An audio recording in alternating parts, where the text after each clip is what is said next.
इष्टदेवं नमामि सोमेश्वरं स्वतन्त्रम् उमापतिं तं विजयं नमामि नमामि विघ्नेश्वरनन्दिनाथं पुत्रप्रियं तं शिरसा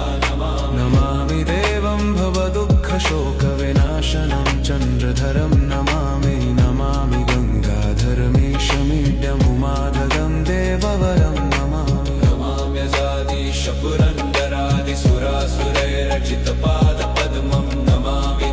इष्टदेवं नमामि सोमेश्वरं स्वतन्त्रम् उमापतिं तं विजयं नमामि नमामि विघ्नेश्वरनन्दिनाथं पुत्रप्रियं तं शिरसा नमामि देवं भवदुःखशोकविनाशनं चन्द्रधरं नमामि